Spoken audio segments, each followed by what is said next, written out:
क्या आपका partner, lover, crush या दोस्त ने आपके ऊपर डार्क साइकोलॉजी का इस्तेमाल किया है?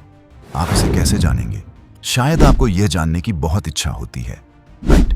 तो आज का यह वीडियो आपके लिए ही है, क्योंकि आज इस एक ही वीडियो से आप डार्क साइकोलॉजी के सारे टैक्टिक्स को जान जाएंगे और ये टैक्टिक्स आपको फ्यूचर में बहुत मदद करेंगे ताकि कोई आपके ऊपर डार्क साइकोलॉजी का इस्तेमाल ना कर सके। So let's begin. Number 1, ghosting. Ghosting एक पावरफुल डार्क साइकोलॉजी टैक्टिक है जिसका इस्तेमाल लोग आपके ऊपर कई तरीकों से करते हैं, जैसे अपनी वैल्यू को बढ़ाना, किसी और को नीचा दिखाना या शॉर्ट टर्म रिलेशनशिप को खत्म करना। इस टैक्टिक में व्यक्ति पहले तो आपके ऊपर बहुत इंटरेस्ट दिखाता है, आपको वैल्यू देता है, खूब अटेंशन देता है, और जब आप उस पर विश्वास करना शुरू करते हैं, जब आप भी उसमें इंटरेस्ट लेने लगते हैं, तब वह आपको गोस्ट कर देता है। मतलब आपके कॉल रिसीव नहीं करता, मैसेज सीन करके छोड़ देता है, कोई कांटेक्ट नहीं रखता। यह करके वह अपनी वैल्यू बढ़ाने की कोशिश करता है। आप उसे बहुत मिस करने लगते हैं और उसी के बारे में सोचना शुरू कर देते हैं। और यही तो वह चाहता है। जितना स्ट्रॉन्ग कनेक्शन होगा, जितने क्लोज आप दोनों होंगे, उतना ही ज्यादा इफेक्टिवली गोस्टिंग काम करेगा। Number 2, triangulation. रिलेशनशिप में सबसे ज्यादा इस्तेमाल होने वाले डार्क साइकोलॉजी में से एक है ये ट्रिक। इस ट्रिक में मैनिपुलेटर एक तीसरे व्यक्ति को सामने लाता है, ईर्ष्या, तुलना और प्रतिस्पर्धा पैदा करने के लिए। कंपटीशन के नाम पर वह कभी कभी आपसे ऐसे काम भी करवा लेता है जो आप नॉर्मली करना नहीं चाहेंगे। मैनिपुलेटर खुद को सुपीरियर मानता है, आपको बार बार उस तीसरे व्यक्ति से कंपेयर करता है, तीसरे व्यक्ति की बातें आपके सामने करता है, आपको जेलस फील करवाता है। वह आपसे ज्यादा अटेंशन तीसरे व्यक्ति को देता है, बात करते वक्त बार बार उसका नाम लेता है ताकि आप उस तीसरे व्यक्ति को अपना दुश्मन मानना शुरू कर दें। ट्रायंगुलेशन ट्रिक की मदद से मैनिपुलेटर बहुत आसानी से आपके माइंड को कंट्रोल कर सकता है। Number 3, guilt tripping. यह मैनिपुलेटिव ट्रिक बहुत फेमस है। यह ट्रिक खासकर क्लोज रिलेशनशिप्स में यूज होती है, जैसे क्लोज फ्रेंड, लाइफ पार्टनर या फैमिली।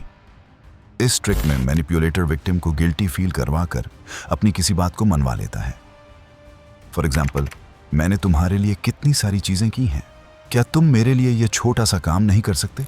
एक्चुअली इसे इमोशनल अब्यूज कहा जाता है, जहां मैनिपुलेटर विक्टिम की किसी पुरानी गलती को बार बार याद दिलाकर, जो शायद वर्तमान स्थिति से संबंधित भी नहीं है, आपको गिल्टी फील करवाता है और आपको अपने कंट्रोल में रखने की कोशिश करता है और फिर आपसे कोई काम करवा लेता है। Number 4, love bombing. ये वह टैक्टिक है जहां से मैनिपुलेशन शुरू होता है। विक्टिम को मैनिपुलेट करने से पहले मैनिपुलेटर उसकी बहुत तारीफ करता है, उसे बहुत अटेंशन देता है, अफेक्शन देता है, उसे ढेर सारे गिफ्ट्स देता है, मिट्टी मिट्टी बातें करता है और उसे अपने जाल में फंसा लेता है। अब आप भी उसे एक बहुत अच्छा इंसान मानने लगते हैं, आप उसे ट्रस्ट करना शुरू कर देते हैं, आप उसे प्यार करना शुरू कर देते हैं।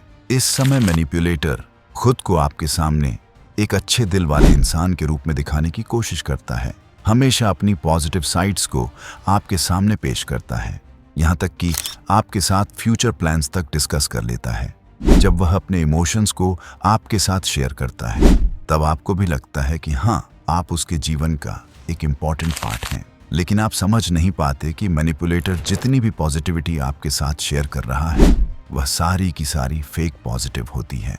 आप मैनिपुलेटर के साथ जितना ज्यादा इमोशनली अटैच्ड होंगे, वह उतना ही ज्यादा आपको कंट्रोल कर पाएगा।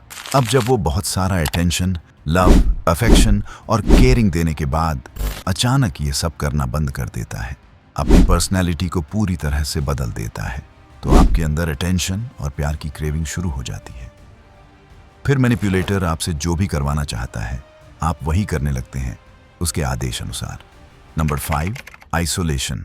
मैनिपुलेटर अपने विक्टिम को कंट्रोल करने के लिए पहले उस पर लव बॉम्बिंग का इस्तेमाल करता है, उसे अपने ऊपर डिपेंड करवा देता है। फिर मैनिपुलेटर विक्टिम को समझाता है कि अब वह उससे प्यार नहीं करता। अगर उसे उसका प्यार पाना है तो उसे अपने परिवार, माता पिता और दोस्तों से दूर होना पड़ेगा। आपने शायद देखा होगा कि कुछ लड़के लड़कियां बहुत कम उम्र में ही अपने घर से भाग जाते हैं। जो माता पिता उन्हें पालते हैं, बड़ा करते हैं, उन्हीं की बातों को भूलकर, उनके खिलाफ जाकर वे किसी दूसरे लड़के या लड़की के साथ भाग जाते हैं, जिसे शायद वे 1 साल या उससे भी कम समय से जानते हैं। बहुत सारे फेक सिनेरियोज विक्टिम के सामने बनाए जाते हैं, जिससे उसे अपने प्रिय और अपने लोगों से दूर कर दिया जाता है। और मैनिपुलेटर के ऊपर पूरी तरह डिपेंडेंट बना दिया जाता है। अब जब वह मैनिपुलेटर आपके साथ या आपके सामने नहीं होता, तब आपके पास सपोर्ट के लिए और कोई नहीं होता, और इस मौके का मैनिपुलेटर बहुत अच्छे से फायदा उठाना जानता है। Number 6, silent treatment. आप इस चीज को ज्यादातर रिलेशनशिप्स में देख सकते हैं, लेकिन हो सकता है कि यह आपके वर्क प्लेस या आपके फ्रेंड सर्कल में भी होता हो। एक्चुअली होता क्या है कि यहाँ मैनिपुलेटर विक्टिम की प्रेजेंस को पूरी तरह इग्नोर कर देता है, उसकी बातों को इग्नोर करता है, उसकी तरफ देखना बंद कर देता है। यहाँ तक कि अगर वे दोनों एक ही रूम में हों तब भी वे एक दूसरे से बात नहीं करते। यह ट्रिक गोस्टिंग की तरह ही काम करता है। Number 7, gas lighting. इसे आप सबसे डार्क मैनिपुलेटिव टैक्टिक कह सकते हैं। मैनिपुलेटर इसका इस्तेमाल आपके माइंड पर कंट्रोल पाने के लिए करता है। कभी कभी यह टैक्टिक इतनी सीरियस स्टेज तक पहुंच जाता है कि आप खुद अपने ऊपर से कंट्रोल खोना शुरू कर देते हैं। व्यक्ति मानसिक रूप से अस्थिर हो जाता है। मैनिपुलेटर आपके आसपास एक झूठी दुनिया बना देता है, बार बार आपके नजरिए और सोच को गलत साबित करता है, और इसे करने में उसे अच्छा खासा समय भी लगता है। मैनिपुलेटर आपके आसपास एक ऐसी झूठी रियलिटी बनाता है जिससे आप खुद पर ही शक करना शुरू कर देते हैं। आप खुद को गलत समझने लगते हैं और उसी मैनिपुलेटर को सही समझने लगते हैं। आपकी खुद की कोई एग्जिस्टेंस नहीं रह जाती। व्यक्ति अपनी ही एग्जिस्टेंस पर सवाल उठाना शुरू कर देता है। वह एग्जिस्टेंशियल क्राइसिस में चला जाता है। Number 8, playing on insecurities. Manipulator अगर आपके साथ लंबे समय से है तो इन दिनों में वह आपकी कमजोरियां, आपकी इनसिक्योरिटीज, आपकी गोपनीय बातें थोड़ी थोड़ी करके जान लेता है।